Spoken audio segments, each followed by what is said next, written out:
discuss the topic based on of happiness. Chima, you are welcome.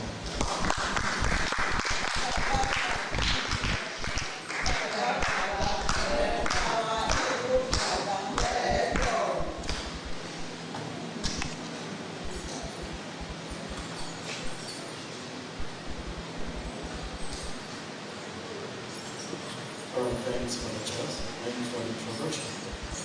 And thanks for welcoming me. Thanks to you all. Good evening, my dear sisters and brothers. It's good to be with you here again. And I'm happy to be here. I'm always happy to be here. Isn't it? It's wonderful. Right. So today, our discussion basically will be on St. Joseph, patron of carpenters. St. Joseph, patron of carpenters. You know, although patron of carpenters is used here, it's actually patron of artisans. Patron of artisans. And who is an artisan? Basically a worker in a skilled trade, especially one that involves making things by hand. A worker in a skilled trade, especially one that involves making things by hand. So this would do like people like masons, bricklayers, right? Carpenters, furniture makers, plumbers, tilers, painters, sculptors, right? Those who do POP, install POP and things, even roofers, etc. All those will come under this umbrella of what? Artisans. And this particular group is the group that Saint Joseph is their word, is a patron of. Right. Actually, in the past, we didn't have the kind of specialization in terms of trade that we have today. Then, one person would do like a number of things. Would be a carpenter, a masonry, bricklayer, plumber, tiler, and all those other things. And for example, I'm talking about when you're working on a building and you need somebody to do some of these things. Do the bricklaying, do the roofing, and then even the carpentry work and all of those. One person would do all of these. All of things were not like as clear and as specialized as we have them in our time today, right? So when we say carpenters, more or less, we actually, especially in the time as St. Joseph lived, we actually talking about artisans, right? Those who would indulge on, who would do like all these kind of other things, other kind of trades and things, right? So then the question is, what do these people bring to our world? What do these people bring to our world? To answer this question, I want to quickly take us to the Christian story in Genesis. At some point, the world was kind of formless. That's what we read in Genesis, isn't it? The world was formless. It was chaotic. Right? What we call tohu vabohu, like there was no order. It lacked orderliness, no beauty, right? And then God came into the picture, and what does He do? He begins to create. He begins to beautify the world. He begins to put order to the world. And of course, when you look around you, for example, you see how beautiful an environment is, isn't it? Trees and things and all of those things. God of beautifying our environment. And unfortunately, of course, through all kinds of human activities, we abuse creation, we abuse God's word, we destroy them. Sometimes I even ask, what are we going to prepare those who are coming after us after we're done destroying these other planets? I don't know if you think about that. Maybe you may want to think more about that. Maybe that would help you. We want to cut down trees. When you want to destroy, abuse, and burn it, you think again. But the point I'm trying to make is that God, who is the author of the universe, right, is an artisan. right? So he took his time to create, right? And again, when he created the human person, what does he do? He bequeaths, he gives this special gift, the capacity to create, the capacity to beautify, the capacity to make orderly, to create order. He instilled this gift, he gifted the human person with this gift. And this is exactly what the craftsmen, like the artisans do. We see beautiful buildings around, we see, sculptures and things, and all kind of beautiful things, nicely designed environment and all of those things, right? So this is a gift that the human person has received from God. And this is part of the gift that part of the gifts that come with the imago Dei privilege that we have, created in God's image and likeness, which of course is a privilege. So, what is God saying to us? He's basically saying, human beings, continue the work of creation that I started. Continue to beautify the world. Continue to put order, right? To create orderliness in the world. Continue to make the world habitable for human, conducive to different human activities. This is what God is doing. And this is what the artisans do. You see that profession is a noble profession. They have something, share something with God, isn't it?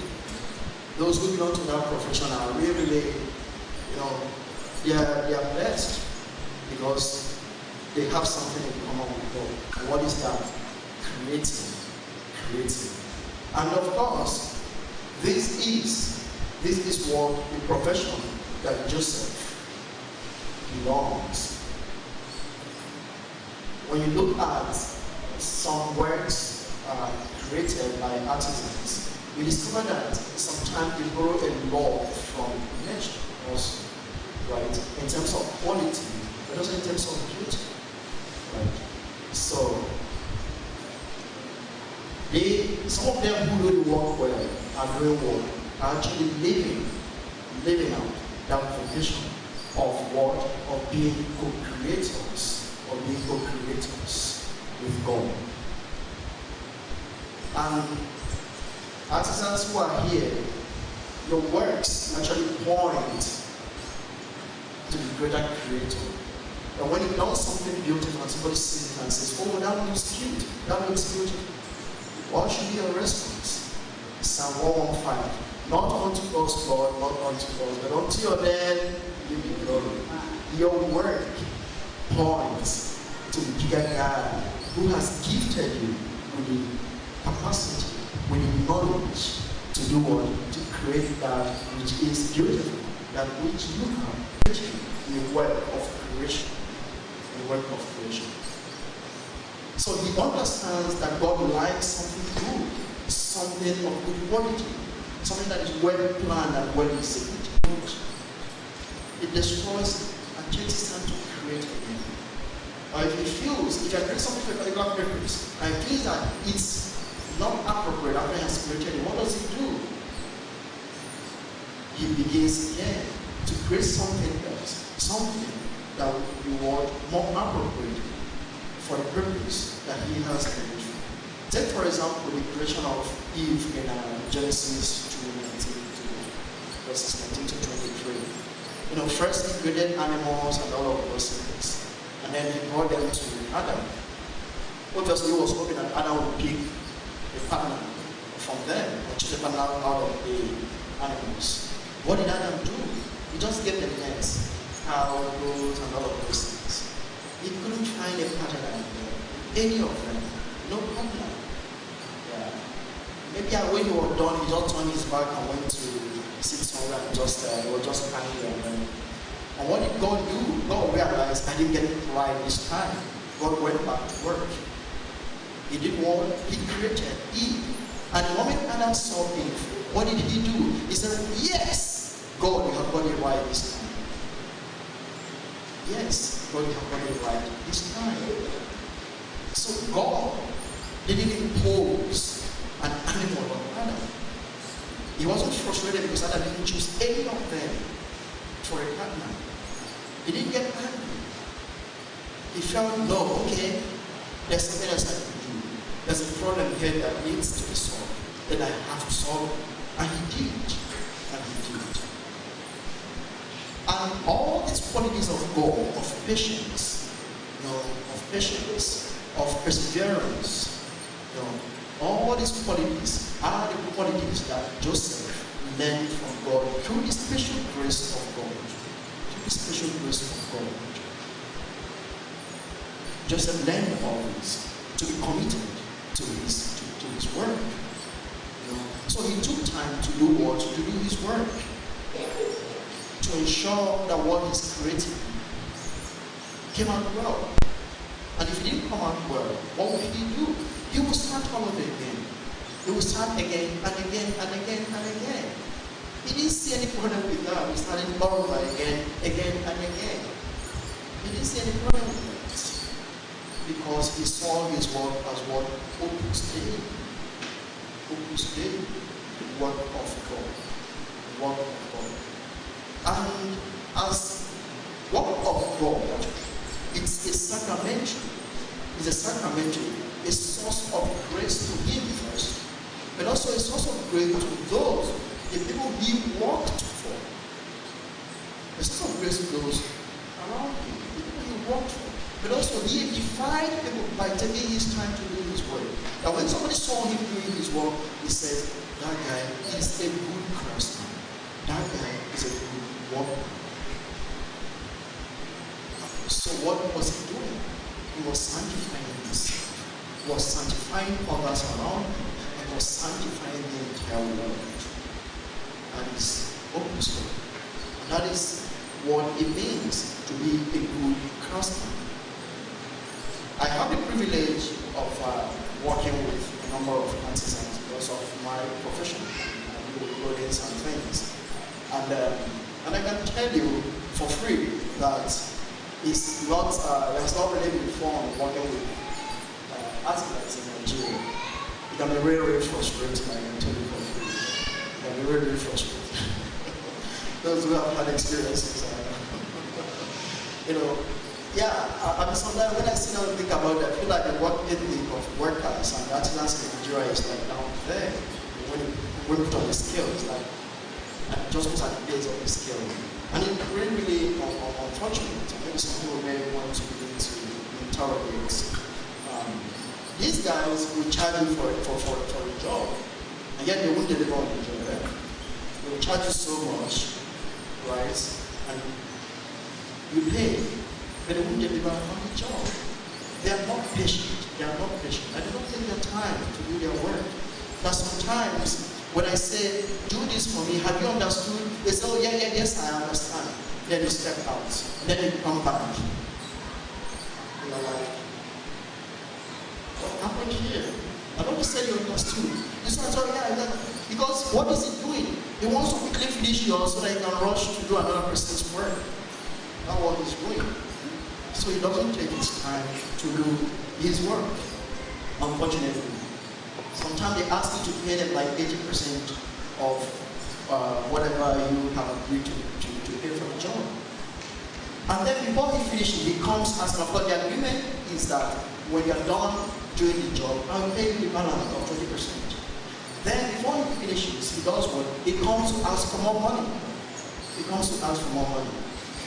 And then when he says, but this our agreement, you've not finished your work, then he walks away. And you are calling him, can you come and finish this job? He's not picking your call. The first time he noticed that, oh, that was you. You didn't even change your number. He noticed that. The next time you call him with another number, he say, oh, sir, okay, yeah, I was in a place where there was no network and all of those things. And then the next time you're calling with that same number, he's not going to do it. That's the kind of artisans we have in Nigeria. That's not to say just. Some of them steal from you, right? You keep things on the sides and the thing grows legs and walk away. Yeah.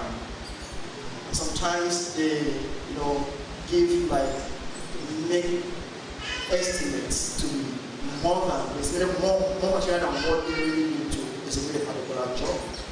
Unfortunately. right? And what happens to that extra? Sometimes they have a way of agreeing with, those who deal in these materials. So they go behind your back to go collect whatever. They go settle whatever they have, their business world.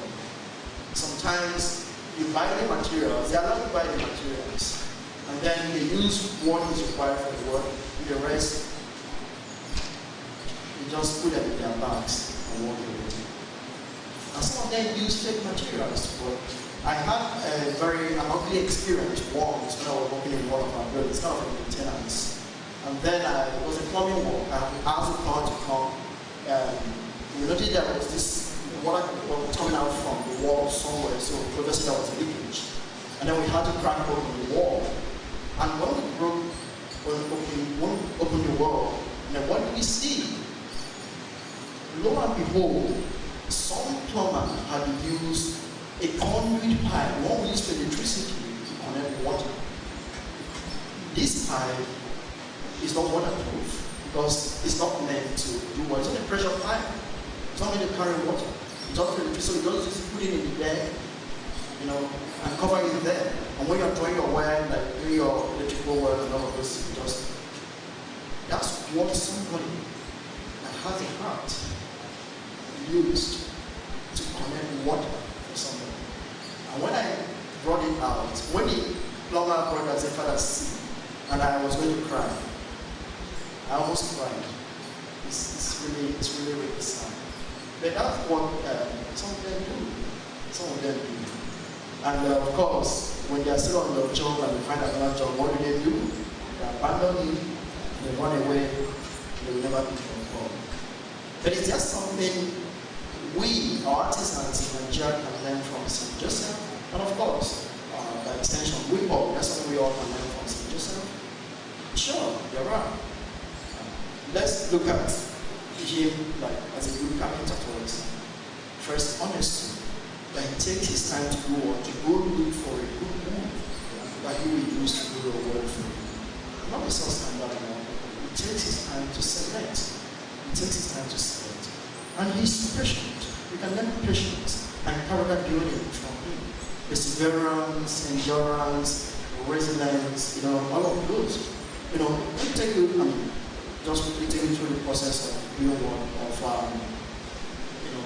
maybe making a furniture, for example. You select the wood first, you take your time to go to saw it, cut the wood, and then you plane to smoothen it. And that takes time. Smoothing it, and then you do what? Then you begin to put them together. And if you're going to form like something square, you need a square. So you have to make sure that it comes out square. And then you clamp. And then you apply glue and use nails to hold them in place. And then of course, you spray. And all these take time. St. Joseph knows that a good work takes time. And for you to produce something very, very good, that what happens? You need to take time. Take your time to do it. Nothing good comes easy. They take time. Also, we can learn problem solving, the ability to think of a solution. Sometimes I say to Tyler this time, when you encounter a problem, what do? Create a design out of it. Assuming you want to put like 4 tiles, and you have 3 full tiles, and you have pieces. So you don't have up to 4, but you need 4 tiles to cover it in that place. What do? Put the 3. Okay, begin with the 1, with the pieces. Create a design with the pieces, and make the other 4 2 agree with that 1. Right? So break them also, break those 2 ones, and create a design with them. You should be able to solve a problem that way. Think of the best way to solve a problem. Create a design out of it. And that's St. Joseph for you. But this again, that capacity to solve problems easily does work. It helps somebody build high self-esteem. But now you can trust yourself. Now you can believe in yourself that I can solve any problem. I can solve any problem. So you see, I think there's something we artisans could actually learn. This is why we use the patron of artisans. And let those who don't belong to the artisan profession not get jealous. Of course, by extension, so Joseph is the patron of all workers, right? Yeah. So let us ask him let's ask for the intercession and that he will obtain for the graces we need to be good artisans, to see our professions as what as Opus Dei gospel, so that we can do them well, to see them as sacramentals, through which others will actually receive graces, and through which God, we can actually encounter God through some of His word. We ask this through Christ our Lord. Amen.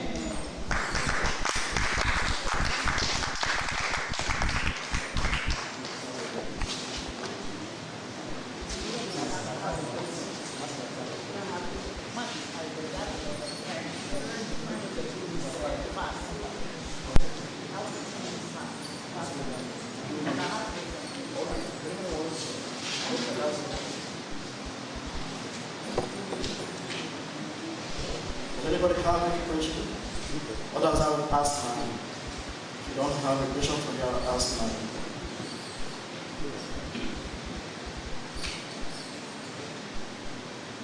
I think it's pretty clear. Well understood, right? Alright, so we can complete. Give thanks prayer to Saint Joseph of peace. So you, O blessed Joseph, we have recourse in our tribulation, and while employing the aid of your most holy spouse, we confidently invoke your virtuous also. By that love which united you to the immaculate virtue, Mother of God, and by the fatherly affection which made you the greatly son Jesus, we humbly beseech you graciously to divide the inheritance which just Christ purchased in His blood, and to help us in our necessities by your powerful intercession. Protect, O most holy and guardian of the Holy Family, the chosen children of Jesus Christ, God of us, O most holy Father, all taints of error and corruption, graciously assist us from heaven, O most powerful protector, in our struggle with the powers of darkness, and as you see us rescue Christ Jesus from the inherent to His life, so now defend the Holy Church of God from the snares of our enemies and from all adversities. Shade each one of us with your city patronage, so that imitating your example and supported by your aid, we may be able to live a good life, die a holy death, and secure everlasting happiness in heaven. Amen. Acts of consecration to Saint Joseph on page 13. O dearest Saint Joseph, I consecrate myself to your honor and commit myself to you, that you may always be my Father, my protector, and my guide in the way of salvation. Obtain for me a greater purity of heart and fervent love of you to your life. After your example, may I do all my actions for the greater glory of God, in union with the divine heart of Jesus and the immaculate heart of Mary. O blessed Saint Joseph, pray for me that I may share in the peace and joy of your holy death. Amen. In the name of the Father, the Son, and the Holy Spirit.